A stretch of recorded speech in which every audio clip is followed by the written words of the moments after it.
Assalamu alaikum my dear students, my name is Mohammad Raheel Sabar, your biology tutor for grade 12. So आज के इस lecture में हम discuss करेंगे deformities of skeleton, यानी हमारे स्केलेटन में क्या क्या प्रॉब्लम्स हैं, क्या क्या ख़राबियां हैं। और वो ख़राबियां डेफिनेटली कोई ना कोई तो काज होगी जिनकी वजह से हमारी बॉडी में डेवलप होती हैं। उन काजेज़ के अंदर आज हम डिस्कस करेंगे जेनेटिक काजेज़ को और हार्मोनल काजेज़ को। जेनेटिक काजेज़ के अंदर जब हम जाएंगे तो उसमें हम डिस्कस करेंगे माइक्रोसेफली से क्या मुराद है, आर्थराइटिस से क्या मुराद है, हेयर लिप से क्या मुराद है, क्लेफ्ट पैलेट से क्या मुराद है। और हार्मोनल काजेज़ में जब हम जाएंगे तो हम देखेंगे कि ऑस्टियोपोरोसिस से क्या मुराद है और फीमेल में ये बीमारी क्यों होती है और उसकी ट्रीटमेंट क्या है। इन तमाम चीज़ों को समझने के लिए आइए चलते हैं लाइट बोर्ड की तरफ। सो डिस्कस करने जा रहे हैं deformities of skeleton.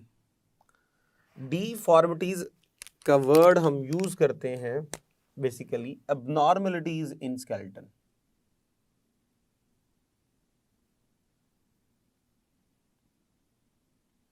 Abnormalities in skeleton यानी हमारा जो स्केलेटन है वो ख़राब होना शुरू हो गया, उसके जॉइंट्स में प्रॉब्लम होना शुरू हो गई, उसकी बोन्स जो हैं वो वीक होना शुरू हो गई, जॉइंट स्वेल हो गए, बोन स्वेल्स हो गई, बोन्स टूट गई, यानी किसी ना किसी तरह बोन्स में कोई ना कोई ख़राबी आ गई, जॉइंट में कोई ना कोई ख़राबी आ गई। उन सिचुएशंस को हम डिस्कस करते हैं इन डिफॉर्मिटीज़ ऑफ स्केलेटन। अब इन डिफॉर्मिटीज़ की हमारे पास बेशुमार जो है वो काजेज़ हो सकती हैं। इन तमाम काजेज़ को हमने आज के लेक्चर में डिस्कस करना है, तो आइए डिस्कस करते हैं। जिसमें सबसे पहले हम डिस्कस करने जा रहे हैं जेनेटिक काज।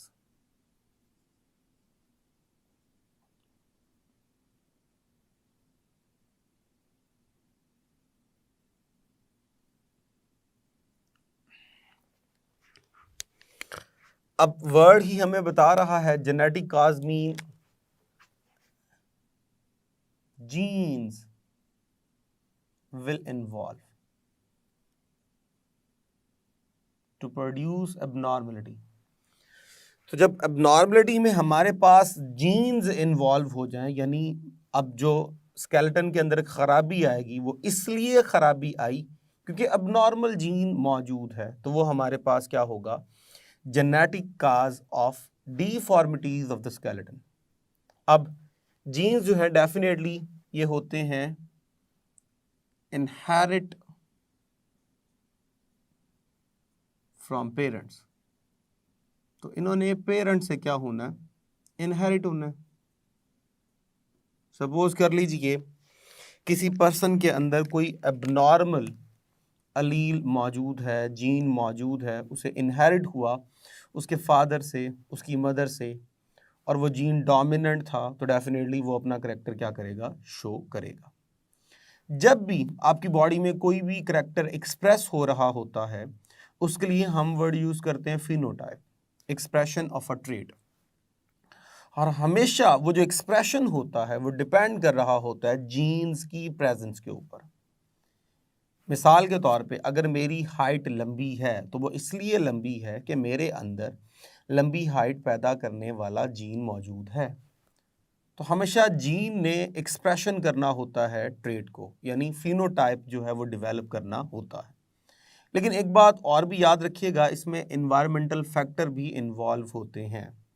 मिसाल के तौर पे अगर मेरे पास लॉन्ग हाइट पैदा करने वाला जीन मौजूद है तो डेफिनेटली मुझे स्पेसिफिक न्यूट्रिएंट्स भी चाहिए जो उस जीन को क्या कर सकें, एक्टिव कर सकें, और वो न्यूट्रिएंट्स मुझे एनवायरनमेंट से रिसीव होंगे। तो environmental factor are responsible for the expression of a trait and to switch off and switch on off genes, यानी जीनोटाइप के साथ एनवायरनमेंट का भी होना ज़रूरी है ताकि करैक्टर को क्या किया जाए, शो किया जाए। तो हम बात कर रहे थे कि जेनेटिक काजेज़ में हमने कहा कोई अबनॉर्मल जीन्स आपकी बॉडी में आ गए। अब जब अबनॉर्मल जीन्स आ गए तो डेफिनेटली अबनॉर्मलिटी पैदा होगी, या आप ऐसे समझ लीजिए कि बॉडी में एक नॉर्मल जीन आएगा जिसकी वजह से एक नॉर्मल ट्रेट पैदा होगा, वो जीन आपकी बॉडी में एब्सेंट है। तो जब वो जीन एब्सेंट है आपकी बॉडी के अंदर तो डेफिनेटली एक स्पेसिफिक करैक्टर एक्सप्रेस नहीं होगा। जब करैक्टर एक्सप्रेस नहीं होगा तो हम बोलेंगे कि वो हमारी बॉडी में क्या हो गई, एबनॉर्मलिटी हो गई।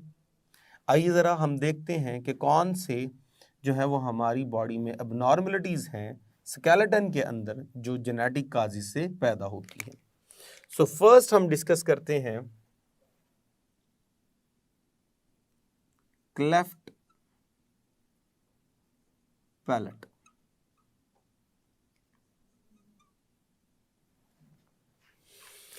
अब क्लेफ्ट का मतलब होता है गैप को, इट्स मीन ओपनिंग, गैप। अब हमारी बॉडी के अंदर अगर मैं बात करूं इनसाइड द माउथ, तो हमारे माउथ में एक रीजन होता है जिसे हम बोलते हैं पैलेट, जिसके बारे में कहा जाता है रूफ ऑफ द माउथ। हमारे माउथ का जो रूफ होता है, तालू जिसे हम कहते हैं, और ये बनता है by the fusion of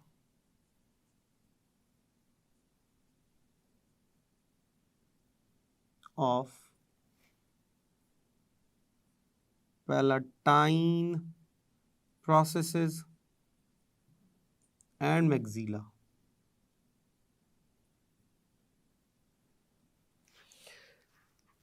palatine जो है वो हमारी माउथ में जो है वो तालू के अंदर पेयर्ड बोन होती हैं, और उनमें से जो प्रोजेक्शंस निकलती हैं उनको प्रोसेसेस कहते हैं।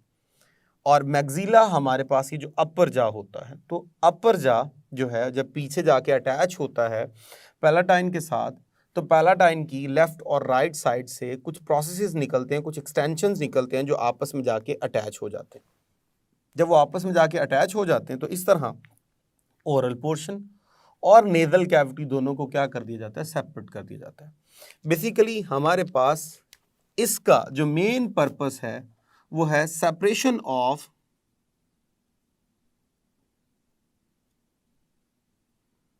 नेजल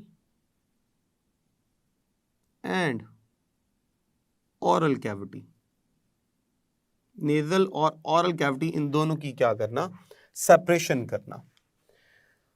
अब क्या होगा, जब यहां पर जब हम बात करते हैं क्लेफ्ट पैलेट की, तो इसमें ये वाला जो प्रोसेस है जिसमें हमने कहा एक प्रॉपर आपका पैलेट बनता है और ये दोनों चीजें फ्यूज हो जाती हैं, इसमें हम कहेंगे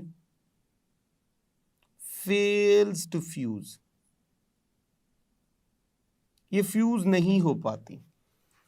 जब ये फ्यूज नहीं हो पाएंगी तो फिर क्या होगा, एक क्लियर कट गैप होगा, a clear cut gap।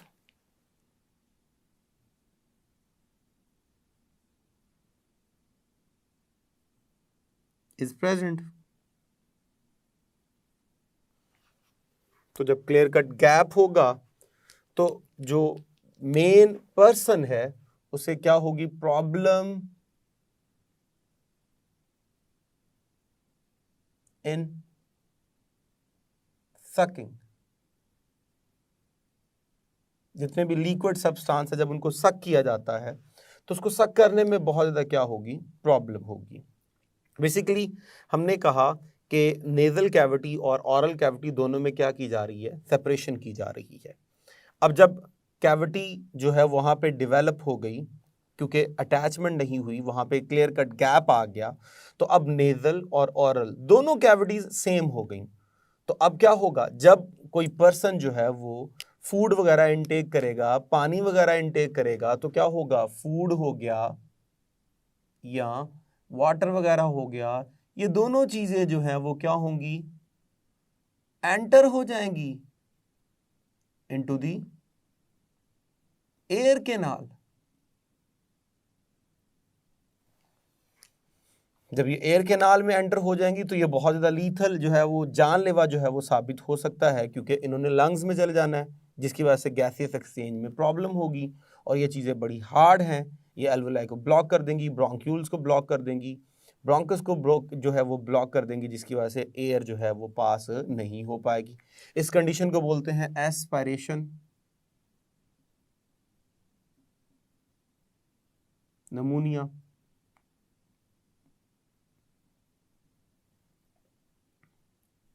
जो कि बहुत ही एक सीवियर जो है वो जानलेवा कंडीशन साबित हो सकती है। इन्हीं में क्लेफ्ट पैलेट में जो है उसे हेयर लिप भी कहते हैं। हेयर लिप के अंदर अगर आप बाज़ औक़ात ऐसा होता है कि अगर बच्चा पैदाइशी पैदा हुआ तो उसके अंदर हमें नज़र आता है कि दरमियान में से जो लिप है वो कटा हुआ होता है और दो हिस्सों में डिवाइड होता है, दो लोब्स होते हैं। ऐसा भी होता है कि यहाँ पे भी कट है, यहाँ पे भी कट है, तो लिप जो है वो 3 हिस्सों में डिवाइड होता है। तो हेयर लिप जो है वो भी इसी का ही करैक्टर है, जिसमें लिप भी कटा हुआ होता है और अंदर से जो पैलेटाइन है वो भी प्रॉपरली डेवलप नहीं होता। उनके जो प्रोसेसेस हैं वो डेवलप नहीं होते, वो फ्यूज़ नहीं होते, जिसकी वजह से एक क्लियर कट गैप डेवलप हो जाता है। तो ये जो ऑर्गेनिजम्स के अंदर होता है, जो ह्यूमंस के अंदर होता है, उसकी मेन काज क्या है? जीन है।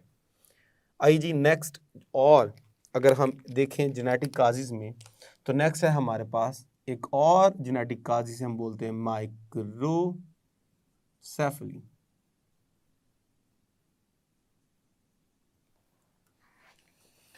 माइक्रो की अगर हम बात करें तो माइक्रो का मतलब होता है वेरी स्मॉल,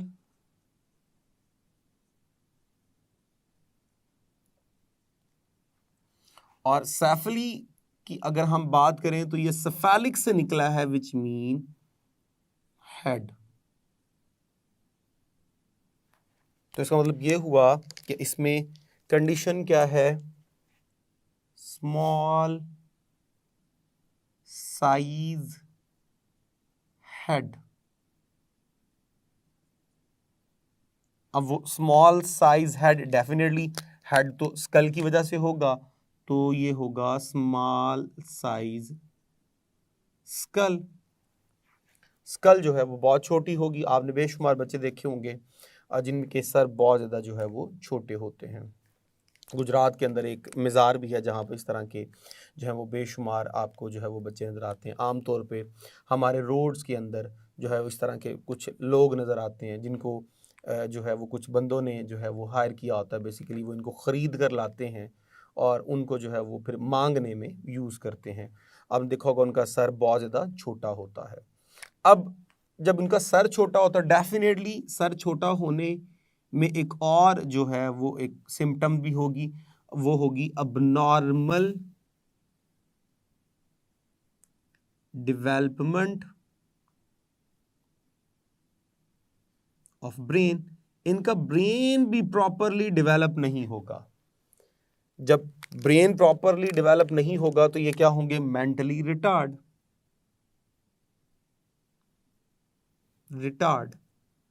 यानी दिमागी तौर पे ये मफलूज होते हैं, इनमें सोचने समझने की सलाहियत मौजूद नहीं होती। तो ये तो एक नेचुरल मैकेनिज़्म है जो हो रहा है। कुछ आर्टिफिशियल जो है वो मैकेनिज़्म भी लोग अडॉप्ट करते हैं, जो बहुत जाहल लोग हैं या बहुत लालची लोग हैं। जैसे ही बच्चा पैदा होता है उनके सर पे जो है वो एक लोहे का या एक जो है वो स्पेसिफिक मेटल का जो है वो उसको कैप पहना दी जाती है। अब जैसे जैसे बच्चा ग्रो करता है तो डेफिनेटली स्कल ने भी ग्रो करना है, तो हार्ड शेल की वजह से, उस कैप की वजह से वो ग्रो नहीं कर पाती स्कल, जिसकी वजह से जो है वो उसका जो मेंटल लेवल है, जो उसका ब्रेन है, वो भी प्रॉपरली डेवलप नहीं करता, तो वो मेंटली रिटार्ड रह जाता है, अब नॉर्मल होता है। फिर उसको वो अपने फ़ायदे के लिए, मांगने वगैरह के लिए क्या करते हैं? यूज़ करते हैं। खैर, तो हमारे पास जो नेचुरल काज है इसका, उसकी जो मेन रीज़न थी वो थी जेनेटिक काज, यानी जीन्स थे। इसी तरह एक और हमारे पास जो कंडीशन आती है वो है जी आर्थराइटिस।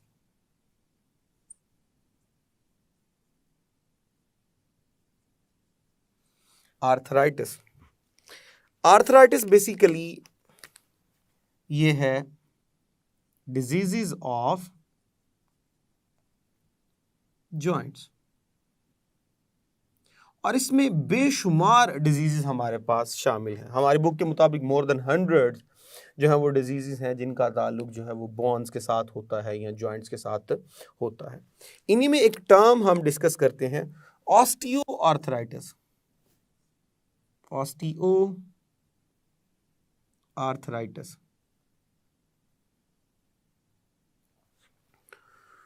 तो जब हम बात करते हैं ऑस्टियो की, तो ऑस्टियो, फर्स्ट वर्ड ऑस्टियो निकला है ऑस्टियोइड से, विच मीन बोन्स। और जब हम बात करते हैं आर्थराइटिस की, तो इसका लिंक जो बनता है वो बनता है जॉइंट्स के साथ।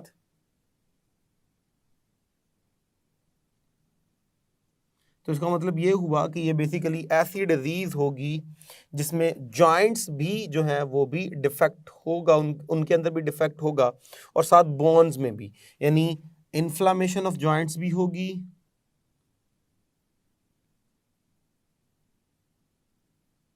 ऑफ जॉइंट्स, इमोबिलिटी यानी प्रॉपर मूवमेंट नहीं हो पाएगी, क्योंकि वहाँ पे क्या हो चुकी है, स्वेलिंग हो चुकी है, पेन होगी, और साथ ही साथ इनमें क्या होगी, वीकनेस इन बोन। तो जब जॉइंट्स के साथ साथ बोन्स भी वीक हो जाएं, बोन्स भी स्वेल हो जाएं, बोन्स जो है वो भी, उनके अंदर भी प्रॉब्लम होना शुरू हो जाए, तो उन्हें हम इकट्ठा बोलते हैं ऑस्टियो आर्थराइटिस, जो कि बहुत ज़्यादा एक क्रॉनिक स्टेज है। तो ये जो हमारे पास कुछ काजिज थे, ये थे जेनेटिक काजिज। आइए जी नेक्स्ट हम डिस्कस करते हैं, विच इज़ हार्मोनल काजिज।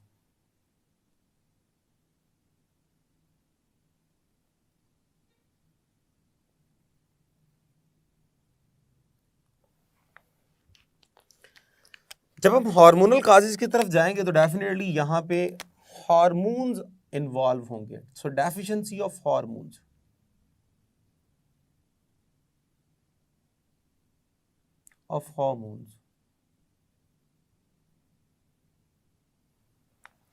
तो बॉडी के अंदर हार्मोन्स की जब डेफिशिएंसी होगी तो वो भी जो है वो काज करेगी डिफॉर्मिटीज इन स्केलेटन। हमारी बॉडी में बेशुमार हार्मोन्स इन्वॉल्व होते हैं जो बोन की डेंसिटी को कंट्रोल करते हैं। अगर हम बोन की जो है वो डेंसिटी में आए, सो बोन के अंदर हमने पढ़ा था कि इसके अंदर कोलाजिन होती है मैट्रिक्स के तौर पे, और इसके अंदर बॉन्ड्स सेल्स होते हैं, और इसमें कैल्शियम फॉस्फेट शामिल होता है। अब जब हार्मोन्स की डेफिशिएंसी हो जाए, तो हार्मोन्स का काम क्या था, उन्होंने प्रॉपर बोन से जो है वो कैल्शियम लेकर ब्लड को देना है, और ब्लड से जो है वो कैल्शियम लेके बोन को देना है, प्रॉपर बैलेंस मेंटेन रखना है। तो जब हार्मोन्स की डेफिशिएंसी हो जाएगी तो क्या किया जाएगा, कैल्शियम जो है वो अपटेक किया जाएगा फ्रॉम बोन्स, और उनको दे दिया जाएगा ब्लड में। तो बॉन्स में कैल्शियम की क्या हो गई, डेफिशिएंसी, जिससे क्या होगा, डी मिनरलाइजेशन। बोन जो हैं वो डी मिनरलाइज होना शुरू हो जाएंगी, बोन जो हैं वो वीक होना शुरू हो जाएंगी। तो इस स्टेट को हम बोलते हैं ऑस्टियोपोरोसिस।